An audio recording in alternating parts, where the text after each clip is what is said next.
ఆ పాటే నన్ను కాపాడింది. మీరు చూసిన పాట అది డీప్గా మీరు కానీ ఆ అక్షరాలు జాగ్రత్తగా వింటే ఆ మీనింగ్ అది మీ అందరికీ తెలుస్తుంది. అలాగే స్నేహితుల్లో 2 రకాలు.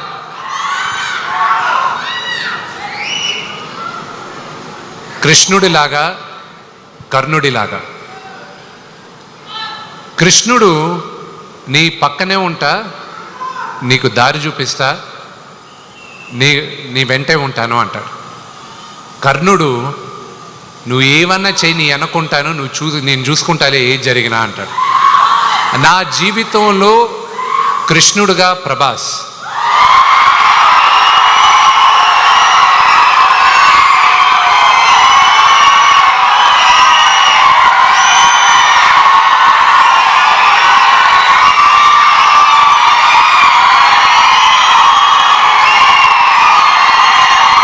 అతని సినిమా చేయాల్సిన అవసరం లేదు,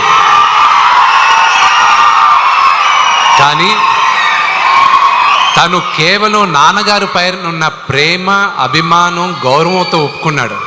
అది నేను ఈ రోజుకి ఏడిపిస్తుంటా. వెళ్ళ నువ్వు నాన్నగారి కోసం చేసావు, నా కోసం చేయలేదు, అంతే కదా, బావ కోసమే కదా చేయాలి అంటూ ఉంటాడు. తను గురించి ఎంత చెప్పినా తక్కువే. ఇక్కడ వచ్చిన ప్రభాస్ అభిమానులందరికీ ఒకటే చెప్తాను, ఈ లైవ్ షో చూసే వాళ్ళకు కూడా ఒకటే చెప్తాను, అతన్ని ఒక స్టార్గా మీరు ప్రేమించేదానికన్నా నేను విపరీతంగా ప్రేమించేది అతని మానవత్వం కోసం. అతన్ని చూసుకొని అతని దగ్గర నుంచి ఈ తరం నేర్చుకోవాలి చాలా. కొంత డబ్బు వచ్చినా, కొంత పేరు వచ్చినా మనుషులు మారిపోతూ ఉంటాడు. ఆ వ్యక్తి ఈరోజు భారతదేశంలో కాదు, ప్రపంచంలోనే one of the biggest star. కానీ మేమిద్దరం మొదటి రోజు ఎలా కలిసామో ఈ రోజుటికి అలాగే ఉన్నాం. సో ప్రభాస్, ఇది నువ్వు చూస్తున్నావు, ఇది నేను చెప్తున్నాను. నా జీవితంలో నువ్వు కృష్ణుడివి, కానీ నీ జీవితంలో నీ కర్ణుడిని. నీకు ఏం కావాలో ఎప్పుడు నీ వెనకానే ఉంటా. నువ్వు ఏమన్నా చెయ్యి, I'm there for you my brother.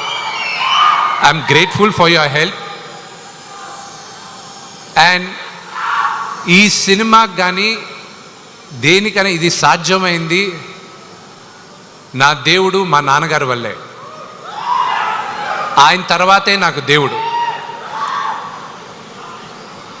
ఇంకొక 6 రోజుల్లో సినిమా రిలీజ్ అవుతుంది.